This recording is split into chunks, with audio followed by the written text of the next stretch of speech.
Aprovecho de renovar mi mate mientras espero a mi invitado, que ya hemos solucionado los eh, inconvenientes de conexión y ahora mientras lo espero voy a renovar mi mate para aprovechar. eh, Él sabe ya de mi vicio con el mate y aprovecho entonces a renovar mi mate mientras volvemos a introducir a nuestro invitado. Ahí ya, ahora sí, está en contacto, así que bueno, mientras renuevo el mate ya lo invito y ahí vamos a proceder a invitar al amigo.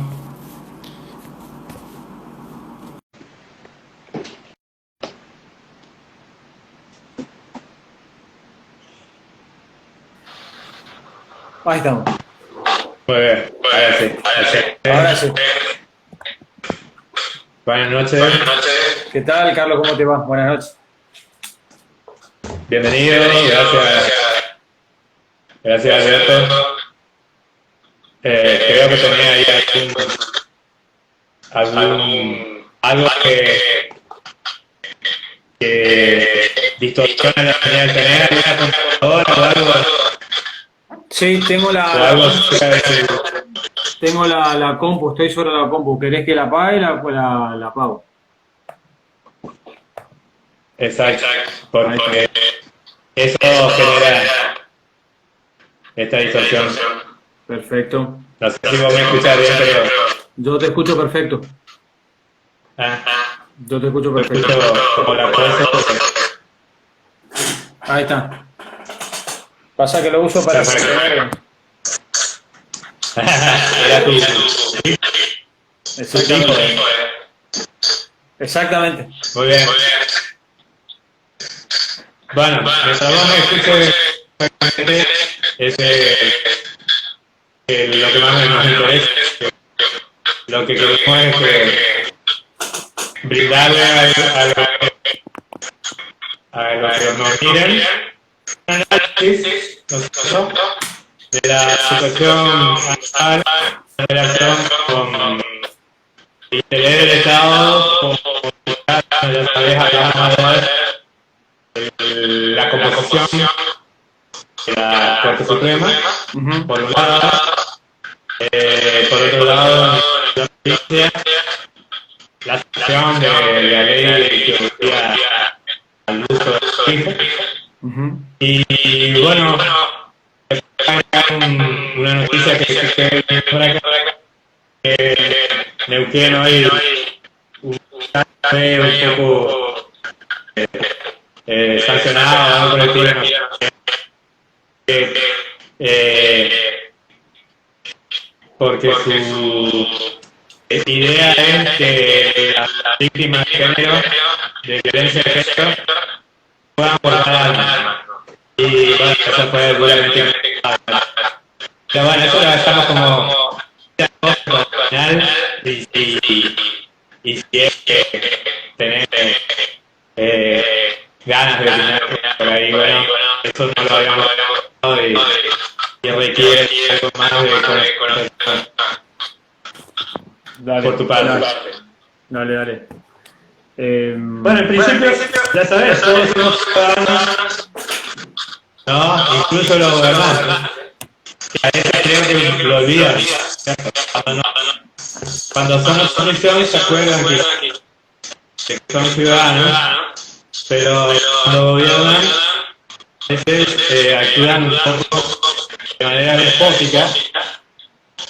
Y bueno, se lo escuchaba Alberto en un video que publicó Leuco en su programa semana pasada, en la cual afirmaba que la Constitución Suprema era la correcta hace un par de años atrás cuando no era presidente y no era socio de Cristina, no sé. Sociedad que le permitió acceder a la presidencia. No solo afirmaba que era la correcta, también agregaba que, bueno, Menem hizo esa modificación y que en cambio estaría cagado en la tierra.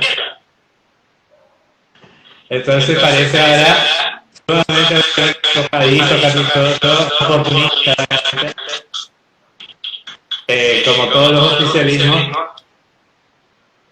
tratar de adecuar la letra de la Constitución o de la, en este caso para digan también, ¿no? Para incorporar más miembros, amigos, obviamente, para que todas esas cosas en las cuales están involucrados diferentes escenarios de la gente de China, incluso en esto creo, no finalicen, se condenan. Tengo una reflexión, un análisis jurídico, obviamente, que participaba a que van a mirar, obviamente vamos a hacer una análisis especial relacionada a lo ya hemos adelantado, que además abogados así que le enseñas esto a tus alumnos justamente, que dice que aval de los jurídicos del Estado para tratar de hacer esas modificaciones. Seguramente se puede, yo no digo que no se pueda. Ya lo hizo Menem en la que. Pero bueno, que en el espíritu de la ley que está intentando para tratar de adecuar las cosas a la conveniencia del socialismo de turno. Bien. ¿Vos me escuchás bien, Carlos? Pero yo te escucho a veces un poco entrecortado para arrancar. ¿Vos me estás escuchando bien? Te escucho bien, afortunadamente. Perfecto. Bien. El tema que nos convoca hoy no puede estar alejado del contexto político, indefectiblemente. No puede estar, digamos, desentenderse del contexto político por cuanto la modificación de la Corte y la reforma judicial que le plantea el gobierno actual es en parte necesario, pero en parte oportunista. A ver, con relación al comentario del presidente, sin ánimo de tener, diríamos, animosidad, valga la redundancia, respecto a la gente que gobierna, pero precisamente la gente que gobierna no resiste un archivo, entre ellos el presidente del Poder Ejecutivo, el presidente de la Cámara de Diputados, que en este caso Sergio Massa, tampoco resiste un archivo, pero la conveniencia política hizo que la unión haga la fuerza. La conveniencia política es llegar al poder. Ahora, en ese ejercicio del poder, hay una propuesta de reforma judicial y Corte Suprema de Justicia. Dos aspectos que yo, en lo personal, lo tomaría por separado. ¿La reforma judicial es necesaria? Sí, es necesaria. Ahora, ¿es el momento oportuno en este estado de pandemia, fuera de la anormalidad? No. ¿Por qué es necesaria la reforma judicial? En principio en el ámbito penal, porque ahí venimos estructuralmente, judicialmente, atrasadísimos. Atrasadísimos. Estructuralmente. Yo siempre saco, diríamos, la paja del trigo, ¿no? O sea, trato de buscar eso. Doctrinariamente, en forma de los juristas que tenemos, somos un país con mucha riqueza doctrinaria, con mucha riqueza en cuanto a los profesionales del derecho. Ahora, estructuralmente, siempre está metiendo la cuchara el Poder Judicial. Y ahí donde, o sea, el Poder Político, perdón, en el Poder Judicial. Y ahí donde se complica todo. Ahí donde se complicó todo. Porque está el oportunismo, y ese envase de oportunismo trae asociado a la impunidad. Entonces, en base a esa impunidad, yo mantengo el status quo y toda reforma que yo intente está con un manto de sospecha seria de que ese intento de reforma trae aparejado mantener la impunidad, ¿sí? Yo le estoy haciendo referencia en cuanto a la estructura, en cuanto a al sistema, para que se entienda en el ámbito penal, muy precisamente, porque nosotros tenemos un sistema mixto, que eso está abandonado en el mundo. O sea, Paraguay, cuando yo me recibí en Encarnación, a la Universidad Católica, Paraguay, cuando yo me recibí ya había instaurado el sistema acusatorio. Nosotros decimos que en el sistema inquisitivo mixto, donde hay juez y parte, ellos no, ellos tienen otra estructura que es la que hay un anteproyecto de modificación que hay muchos. El otro día justamente escuchaba a un camarista miembro de la Casación Penal que decía que Argentina es uno de los pocos países que mantiene este sistema, que ya está abandonado en el mundo. Y hay muchos anteproyectos buscando una modificación en el ámbito penal.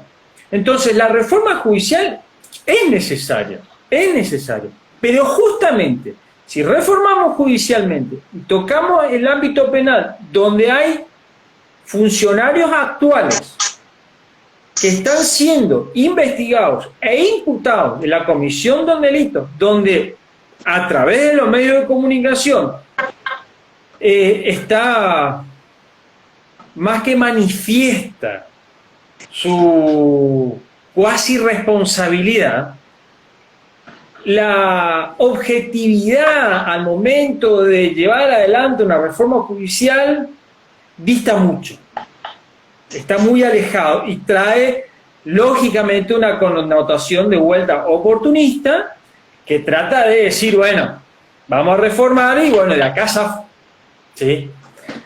De vuelta, ¿que es necesario? Sí, es necesario.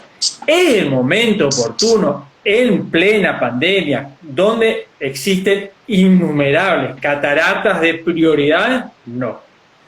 Si vos me decís en otro momento de la Argentina, donde hay estabilidad económica, que no la tenemos, generalmente nosotros somos un sube y baja de manera permanente, donde haya un periodo de gobierno, supongamos en un periodo de transición donde ya están 2 años gobernando, ya donde hubo una renovación de la Cámara de Diputados, etcétera, etcétera, bueno, podría decirse, pero en este caso hay un tinte, digamos, se presume, uno deduce que hay un trasfondo político buscando exoneración de responsabilidades. Bien, eso por un lado. Por el otro lado, la Corte Suprema de Justicia. La Corte Suprema de Justicia, y yo justamente pensaba eso, lo que me planteaste ayer y ahora en esta charla en vivo, nosotros tenemos la particularidad que la Corte Suprema de Justicia es el órgano, si se quiere, líder, o el órgano que está en la cúspide de la autoridad dentro del Poder Judicial, que está previsto en la Constitución Nacional, pero solo como autoridad. ¿En qué sentido? Nosotros tenemos un sistema republicano en donde existe una distribución del poder, ejecutivo, legislativo y judicial. La Constitución Nacional establece quién es titular del Poder Ejecutivo, quién lo acompaña, o sea, presidente y vicepresidente, cuáles son los requisitos para ser presidente y vicepresidente. Establece un Poder Legislativo, que nosotros tenemos un Congreso de carácter bicameral, donde está acompañado por diputados y senadores, estableciendo los requisitos para quienes son diputados y para quienes son senadores, ¿sí? Y luego tenemos un Poder Judicial que establece Corte Suprema de Justicia, Cámara de Apelación y Juzgado Federal. Pero simplemente hace mención a la Corte Suprema de Justicia, sin hacer referencia a su composición. ¿Por qué digo esto? Porque trazando un paralelismo, y sin ir más lejos, con los vecinos, o sea, lo que tenemos acá enfrente, Paraguay, ellos modificaron su Constitución Nacional. Ellos modificaron 2 años antes que la nuestra. no tuvieron muchas modificaciones como la nuestra, pero 2 años antes que la nuestra. Nosotros la reformamos la última vez en el 94, con el famoso Pacto de Olivos, y ellos la reformaron en el 92, producto de post-estronismo. 36 años de estronismo, tenían la constitución hecha a medida del estronismo y dijeron, no muchachos, vamos a hacer una constitución. En la constitución paraguaya está establecido la cantidad de miembros, que son 9. Y de esos 9 tenemos 3 salas.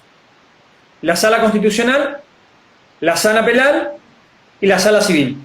Y luego están los que giran, digamos, alrededor de las salas, que son los relatores, que nosotros, digamos, todas las composiciones de los máximos tribunales lo tienen. Ahora, la Corte Suprema de Justicia, su composición está regulada por ley, a diferencia de la Constitución de Paraguay. Entonces, ¿qué pasa al ser regulada por ley? Cuando está regulada por ley, puede ser modificada por el poder político. Eso, cuando uno estudia Derecho Constitucional y está estudiando la reforma de la Constitución, dice, para reformar la Constitución tiene que haber una ley que declara la reforma de la Constitución, que esa ley tiene que tener una mayoría especial, que convoca a una institución, un órgano especial, que es la Convención Nacional Constituyente, y que es la que se encarga de reformar la Constitución, la Convención Nacional Constituyente, que es un órgano distinto, separado de los poderes constituidos. ¿Para qué? Para que los poderes constituidos no modifican a piacere la Constitución, sino sea un órgano por fuera de esa Constitución, de ese poder constituido, sea un órgano por fuera que se encargue de modificar la Constitución, para que precisamente la mayoría vigente en ese momento no meta la cuchara y acomode como quiera y a favor suyo la Constitución. Bueno, perfecto. Eso se traslada a la Corte.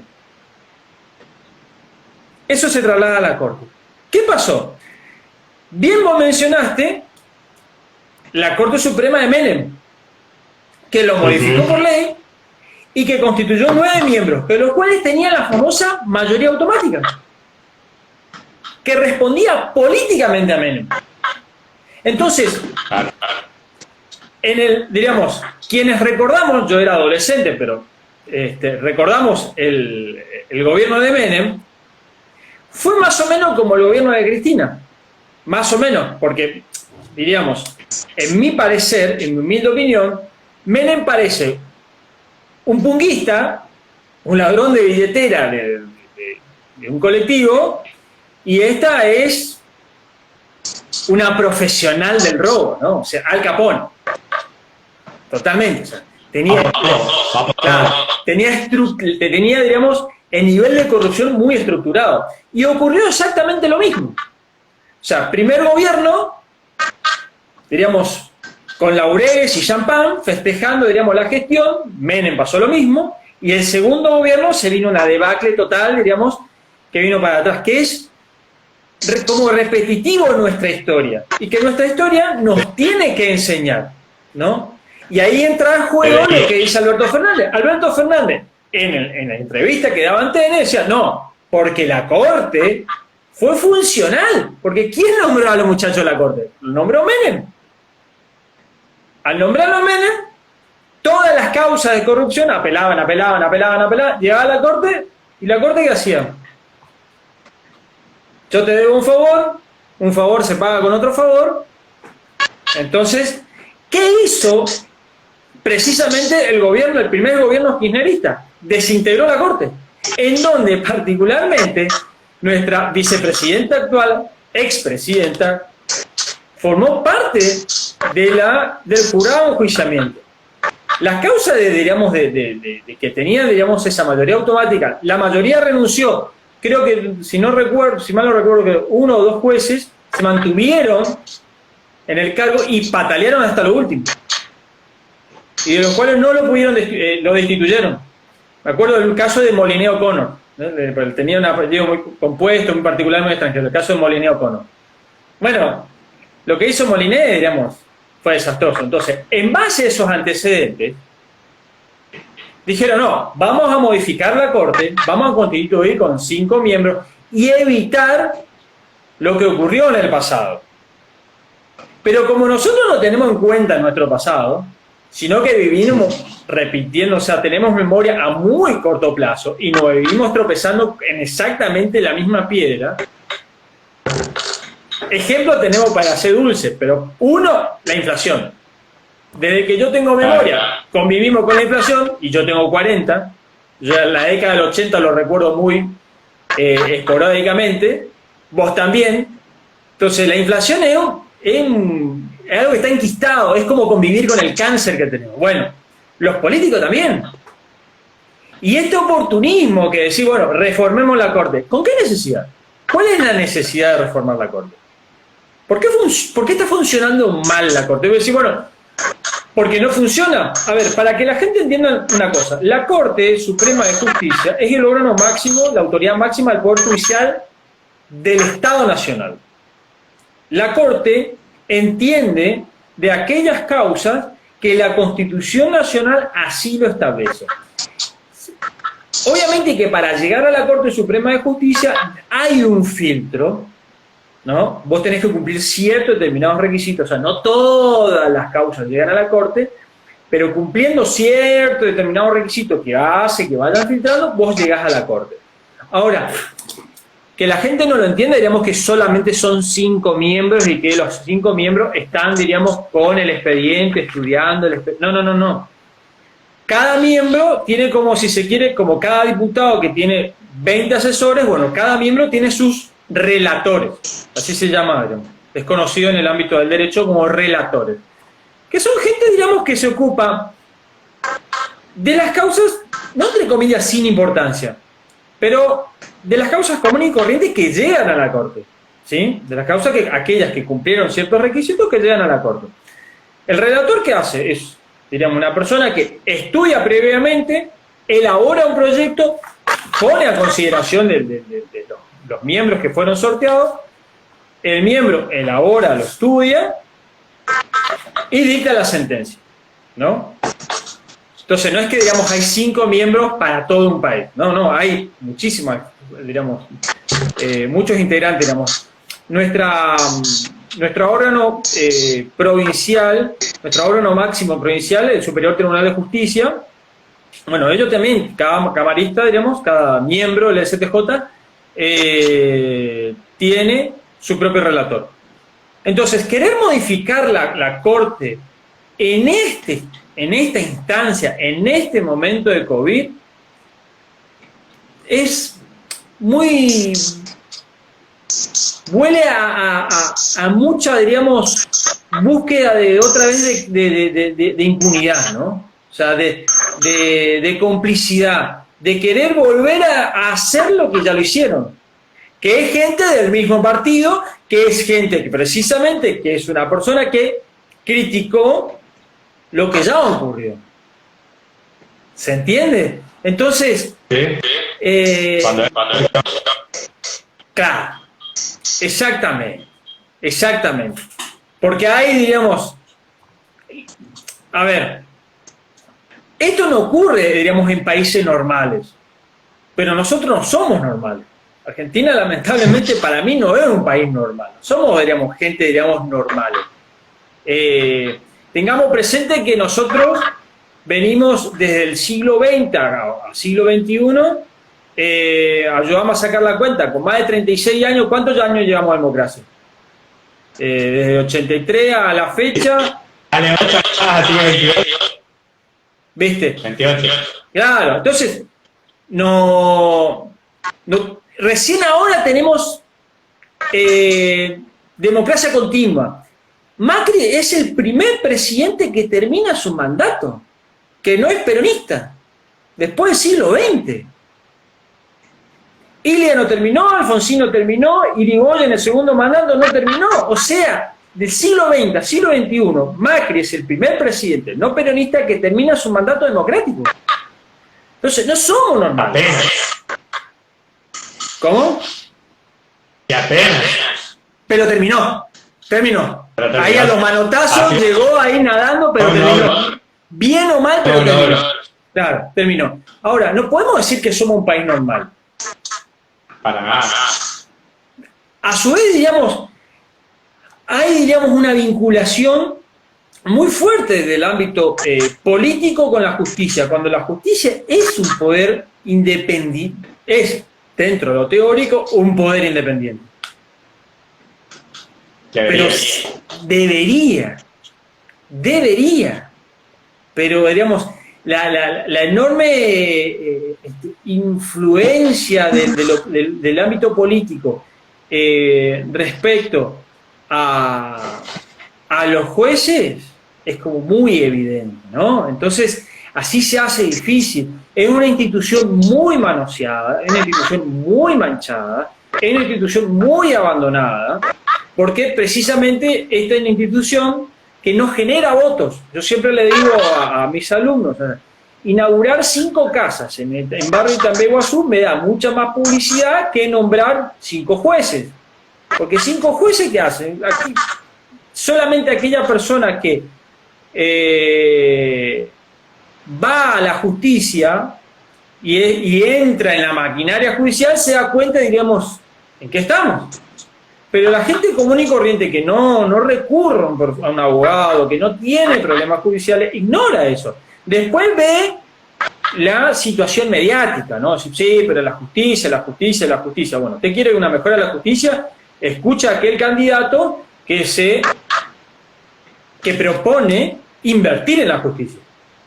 Porque eso, la justicia ¿qué hace? Recibe de la plata del Estado.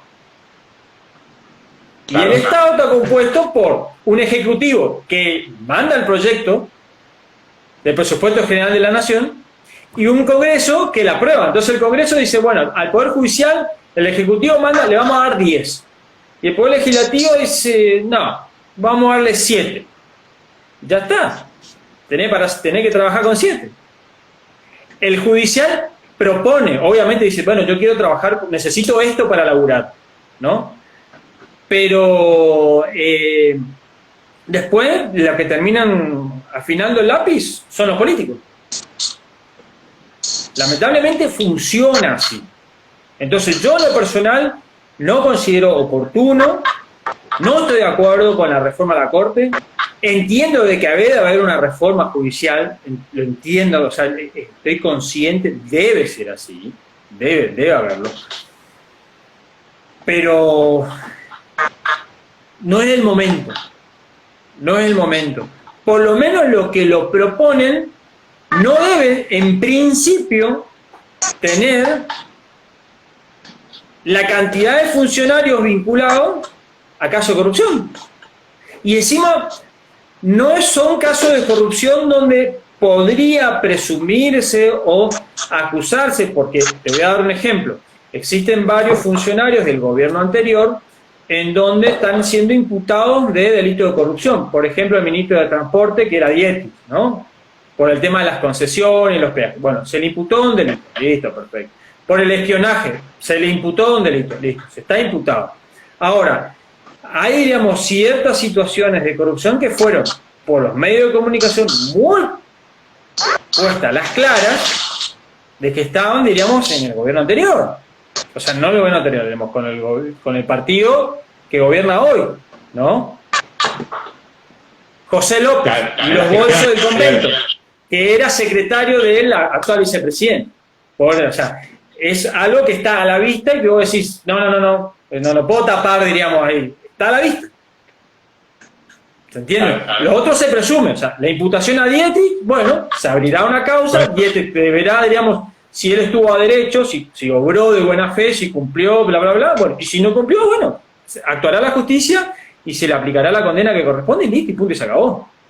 Así debería funcionar, ¿no? Bueno, acá un conocido Campos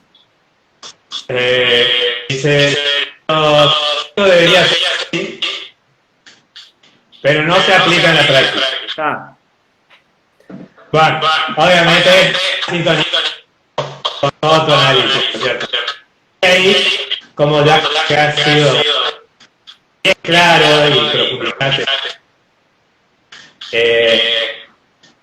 pasar a lo otro que se propone. Obviamente hay una exigencia a aclarar y justificar, insistir. Por eso te invitamos a hacerlo, porque yo soy periodista, pero no pienso en un 100% cuestión jurídica. Obviamente el Estado, no creo que el decreto es equivocado. No es una ley, pero es un decreto. A partir de allí, la provincia, no la nación, sanciona una ley acá en la Cámara de Diputados de que la obligatoriedad del barbijo. Te hablo, me produce acoplamento y a la gente esto le está llegando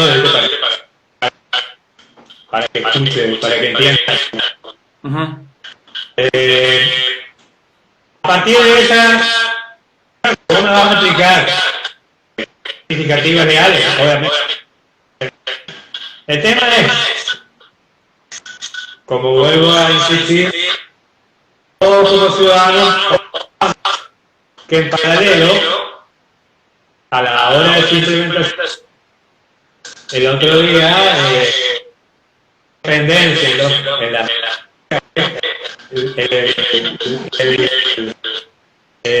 operativo fue runner en la costanera, un runner en la costanera que no utilizaba el barbijo. Y para eso sabemos que la nación liberó presos con varios antecedentes en el crimen, en los penales, y incluso, como te comenté, no se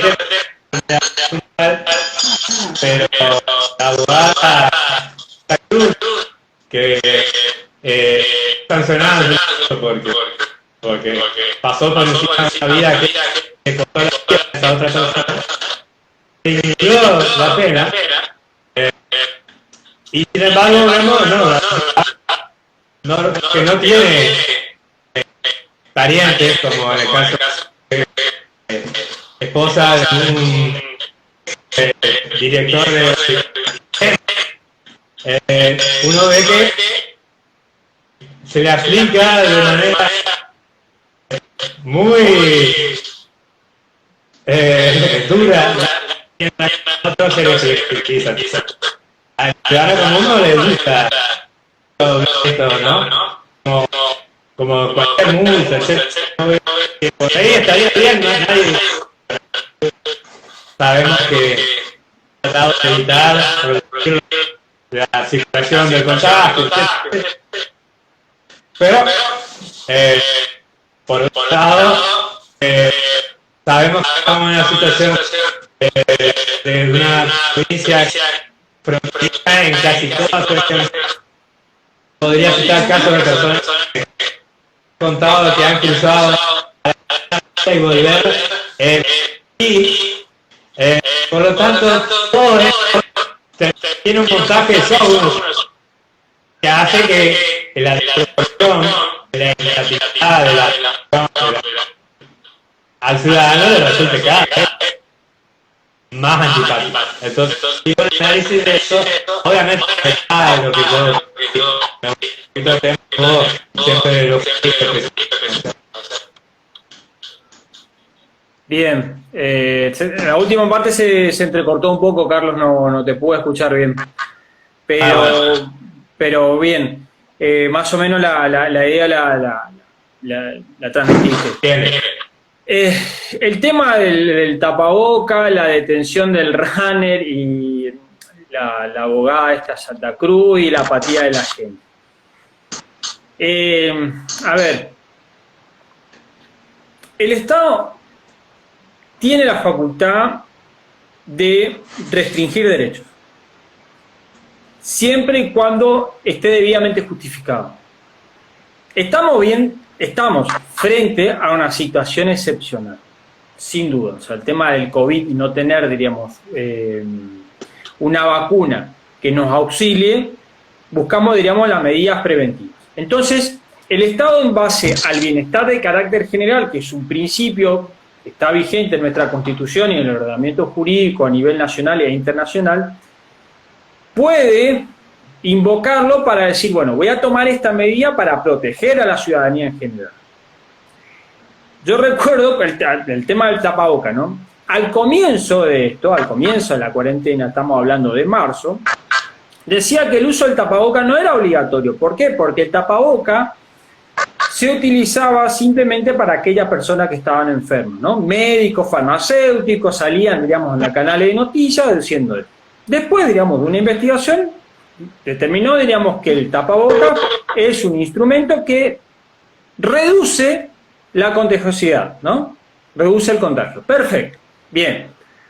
Como el Estado busca tratar de evitar de que se propague el contagio, toma ciertas determinadas medidas. Algunas justificadas y otras irracionales. Tomó una medida de obligatoriedad como es el tapaboca, que busca prevenir, ¿no? ¿Por qué? Porque está en juego el bienestar de la gente. Y el bienestar está, ¿en qué sentido? En la salud de la gente, ¿no? En el otro. Uno puede, yo siempre le digo a mis alumnos, digamos, uno puede hacer lo que tiene ganas, en tanto y en cuanto no joda al otro. Vos podés hacer lo que querés, en tanto y en cuanto vos no jodas al otro. Ahí donde termina tu libertad. Cuando vos avanzás con tu libertad y afectás la libertad del otro, afectás los derechos del otro, ahí se entra en una colisión. Con esa colisión de derechos debe, digamos, resolverse judicialmente o por la autoridad competente. Bien. El tapaboca, en base a estudios médicos, es entendido como algo que evita el contagio. Entonces, en esa medida preventiva, el Estado provincial, a través de una ley, de una legislación, buscó, diríamos, protegernos a nivel general. Ahora bien, ¿qué pasó con este muchacho del RAN? Hoy justamente leía una nota de un colega que es constitucionalista, el doctor Bacialupi, que decía que la autoridad policial está para cumplir la ley. Se busca que la autoridad policial, o quien entienda, digamos, que ejerza una autoridad, trate de ser lo más coherentemente posible y discrecionalmente posible dentro del marco donde ellos se manejan, ¿no? Yo no conozco el contexto respecto al cual al runner, este señor, previo al video que todos conocimos, fue detenido. Porque muchas de las veces puede haber una solicitud de buena manera, invitándolo a cumplir la ley, que es lo que, por, diríamos, estar en contacto en materia penal con agentes de seguridad, es lo que le enseñan a ellos, o sea, buscan que el ciudadano cumpla la ley voluntariamente, y el otro es, bueno, hacerle cumplir la ley. Nunca falta, diríamos, aquel funcionario o miembro de la autoridad policial que incurra en un abuso. Nunca falta, por supuesto, eso siempre está, ¿no? Ya sea la autoridad policial o cualquier otra autoridad. Entonces, yo supongo que pudieron haberle invitado. Ahora, el tema del tapaboca. El muchacho estaba corriendo. En Capital Federal, que fue también materia de debate, que el mismo ministro de Salud reconoció que mandó a los runners a la casa porque era una cuestión mediática, o sea, como quedaba mal. Le preguntaron, ¿pero realmente genera un daño? ¿Contagia? No, pero digamos, queda mal visto. Como queda mal visto, lo mando a la gente porque estoy jodiendo al otro, digo. O sea, sin rigor científico. Sin rigor científico. estoy repitiendo palabras de médico. Decían, bueno, cuando se reglamentó el protocolo para que la gente en Capital corra, que todos sabemos que van a los bosques de Palermo, quien corre lo hace sin tapabocas. Quien camina lo hace con tapabocas. Porque genera una dificultad en la salud. ¿Se entiende? Se genera una dificultad, o sea, el ministro de Salud, el Quirós, pues ya de tanto que sale en la tele, me sé el nombre, decía, no, quien va a correr lo hace con tapabocas. Quien camina lo hace sin tapabocas. Quien camina con tapabocas. Este muchacho tenía aparentemente el tapabocas, por lo menos lo que se desluza en la noticia. Después por ahí el video dice, no, me voy a ir a buscar, qué sé yo. Hay que ver si lo invitaron a que use, lo invitaron a que vaya a buscarlo, y él probablemente se pudo haber resistido o contestado mal. Ahora, entra en ese juego muchas de las veces el desafío a la autoridad, ¿no? Nosotros somos docentes y como docentes manejamos un grupo. Y a veces tenemos que imponer, aunque nos parezca mal, tenemos que imponer nuestra autoridad, ¿no? Porque uno se siente menguado precisamente en la función que está frente al planteo, porque, lo cual no significa que está bien, ¿no? Pero se siente menguado frente al planteo de decir, no, yo sí le reconozco, me erosiona la autoridad y quedo mal. Y por ahí, al contestarle mal, este muchacho, que no lo sé, no me consta, no lo vi, la autoridad policial reacciona mal. Entonces lo que hace es cumplirlo más con la ley. O sea, en definitiva, lo que hace la policía es cumplir con la ley. Ahora, en el cumplimiento de la ley me van a decir, sí, bueno, pero hay muchísimas leyes que no se cumplen. Pero tenemos para también, otra vez, para ser dulces, ¿entendés? O sea, ¿cómo haces efectivo el cumplimiento de la ley? Siempre pongo el mismo ejemplo, ¿no? La alcoholemia positiva. La alcoholemia positiva, ¿no? Se le prohíbe, digamos, a todo ciudadano ¿viste? Tomando alcohol. Listo. ¿Qué hace Navidad y Año Nuevo? Debería ser récord de detenciones, de secuestro de vehículos. Porque vos decís, bueno, Navidad, Año Nuevo, no voy a tomar, pero por uso y costumbre, llega a las 12 y la gente brinda. Y brinda con alcohol. Comúnmente sidra, ananá, qué sé yo. Yo no conozco, con lo personal, nadie que brinde con agua. Entonces, en lo personal. ¿Puede haber? Puede haber. Entonces, digamos, hay, digamos, gente autos secuestrados en gran cantidad, en récord. No hay, porque el control es más laxo. Hay control, pero más laxo, ¿sí? Ahora, acá lo mismo, o sea, hay gente que vulnera, digamos, los horarios y compañía, y la policía no está, digamos, ahí a pie de juntillas cumpliendo con la ley. En este caso habrá sido muy particular la situación, ¿no? O sea, que lo llevaron detenido. Luego tenemos el caso de la abogada, la Rocío Santa Cruz.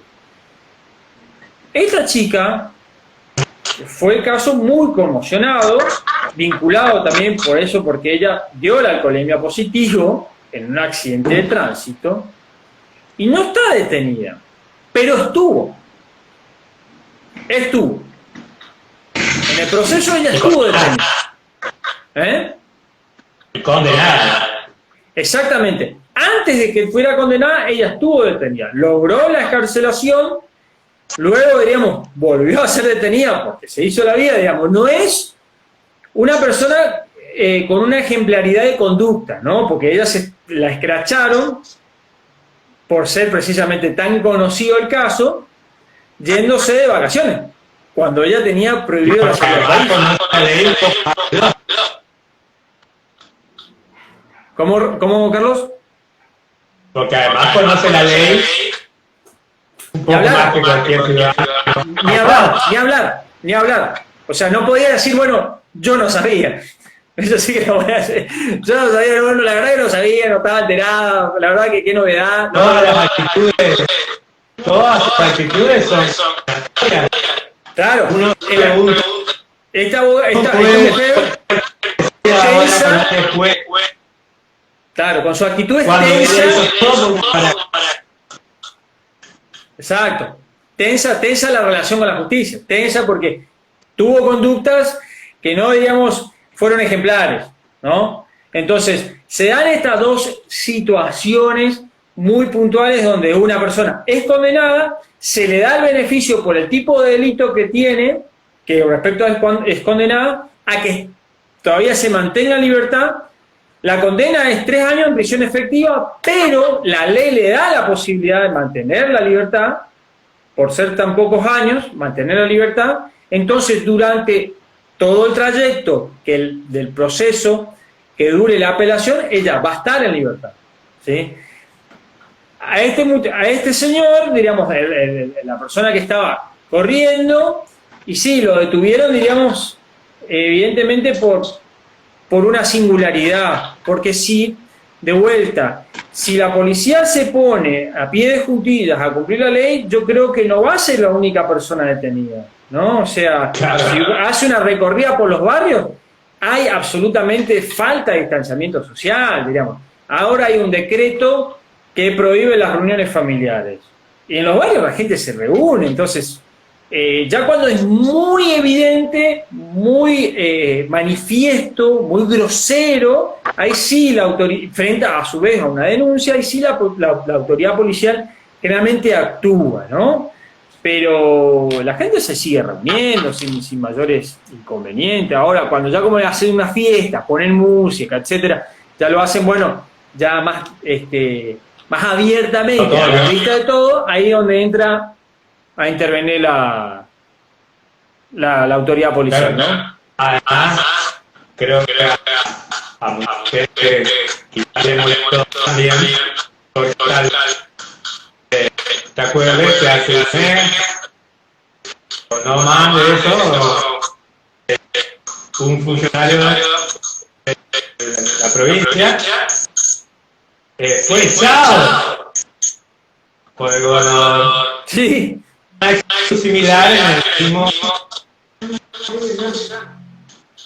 Entonces, no se procedió al mismo modo. Claro, en el caso del funcionario, según me acuerdo de la noticia, él salió a chapear, digamos, inclusive que yo soy funcionario, a mí nadie me va a detener, una cosa así. Y bueno, él corría, en esa época no se podía correr. Claro, no se podía correr.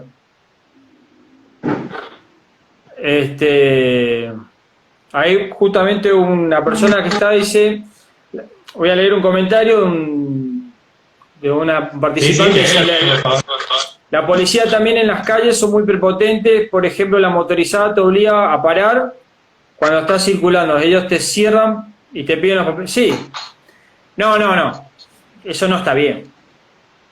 Ya, a ver, cuando la autoridad policial te puede pedir los requisitos a los cuales vos estás obligado a cumplir, ¿sí? Ahora, hay formas de pedir, ¿no? Hay formas. ¿Por qué? Porque tenemos que evaluar el contexto. Si se le pide a quien viene circulando, en este caso Claudio, se le pide a quien viene circulando que se detenga, y Claudio acata la decisión. Te puede detener y se detiene. No hay necesidad de estar cerrándolo.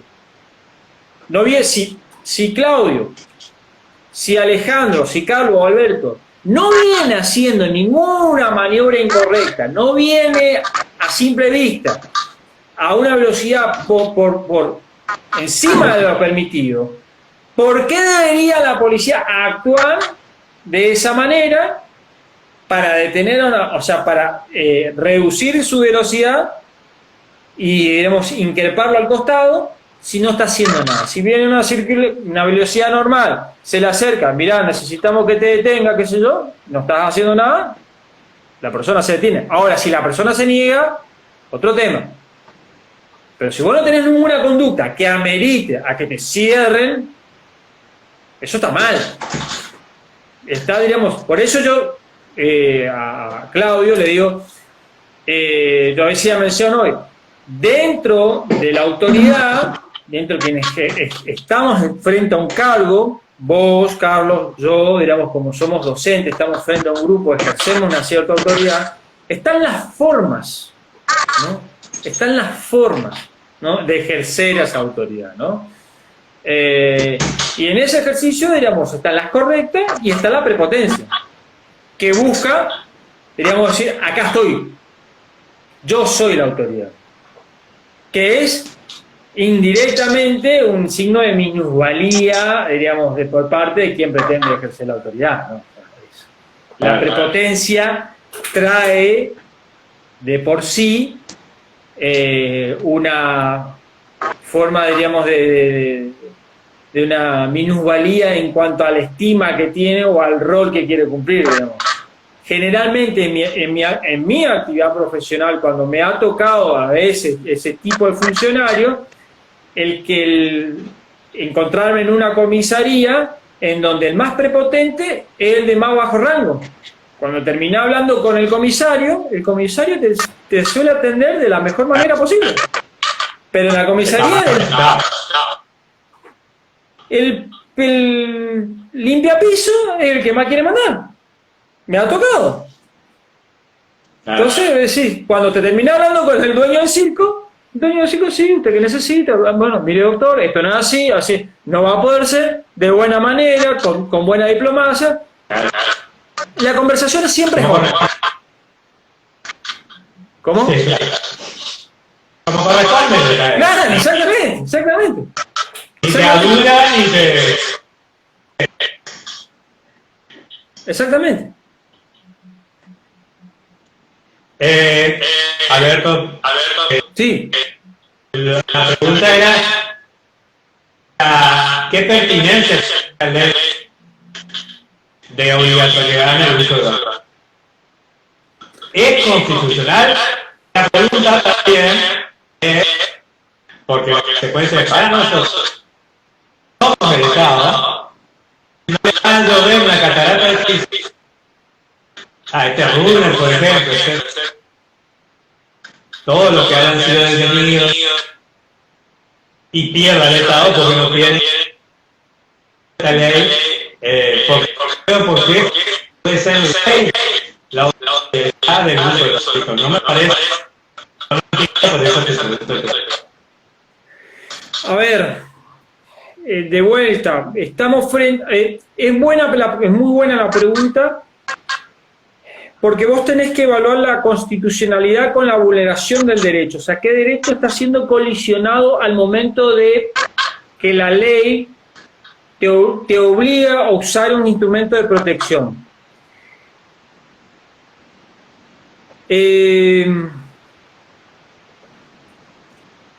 Si te obliga, hay un meme, creo que vos lo subiste, creo, en tu perfil. Si te obliga a usar el barbijo cuando vos estás solo. Un absurdo. Ahora, estando en contacto con el otro, ahí, como te vuelvo a decir, ya entra a poner en riesgo la seguridad del otro. Distinto sería si nosotros tuviéramos una solución respecto a la enfermedad que nos aqueja. Ejemplo, la gripe. Tenemos una vacuna antigripal. De vuelta a lo que yo te dije más atrás. El barbijo lo usan generalmente como medio para evitar el contagio respecto a aquella persona que está contagiada. Entonces, ahí el uso del barbijo es excepcional. O bien aquellos personal médico, ¿no? Ahí debería jugar la excepcionalidad, ¿no? Pero acá es la regla. Acá estés enfermo o no estás enfermo, lo usás. Y es por el justificativo, es el bienestar general. El bienestar general es por el otro. ¿Por qué? Porque no tenemos forma de solucionar, sino la solución es aislarlo. Y llega a un punto, diríamos, que ese aislamiento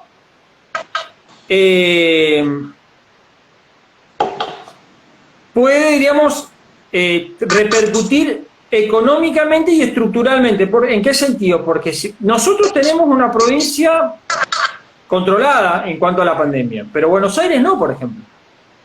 Entonces, estructuralmente, si vos te ves desbordado y hay mucha gente enferma, son un número en el hospital, en la institución, que necesitas estructura para eso. Entonces, lo que buscan evitar precisamente es colapsar la estructura porque no tenés modo de defensa, sino es que la persona esté internada, tratada y después largada, ¿no? Recuperada. Pero no tenemos medicación efectiva contra eso.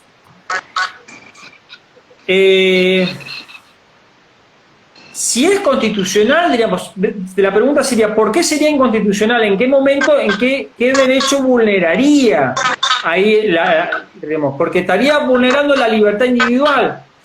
Para mí, más inconstitucional es el decreto por el cual prohíbe las reuniones familiares.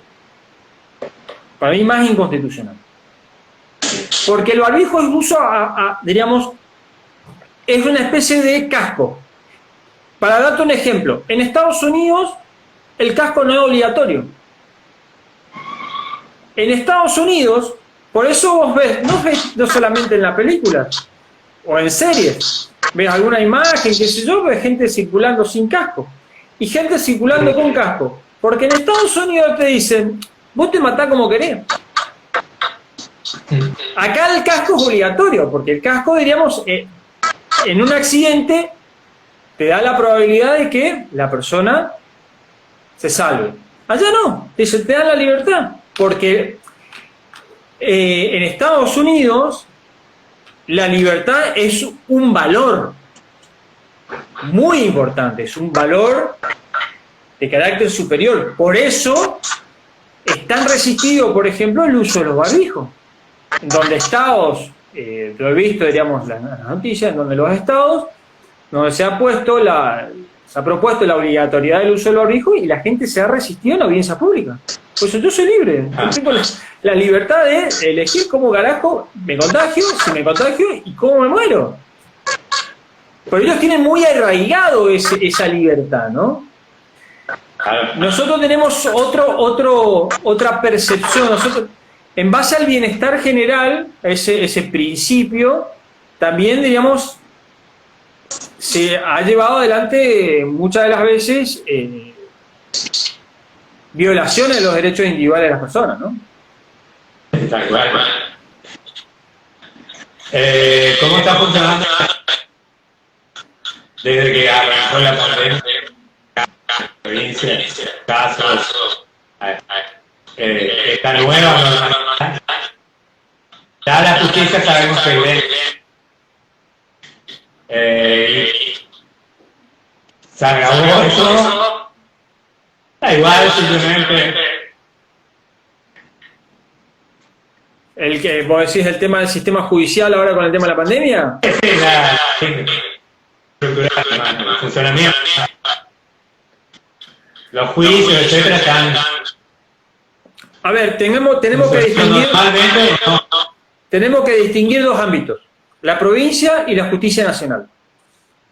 Ajá. La provincia, los juzgados penales funcionaron con limitaciones durante la feria extraordinaria que se dictó desde el 19 de marzo, 16 de marzo, no, 16 fue domingo, 18 de marzo hasta el 26 de mayo fue la feria extraordinaria. Los juzgados de instrucción penal de turno trabajaron normalmente, pero con funcionarios reducidos. Los otros juzgados, diríamos, las otras instancias, civil, comercial, laboral, familia y violencia, no trabajaron. Violencia sí trabajó, pero con guardia reducida.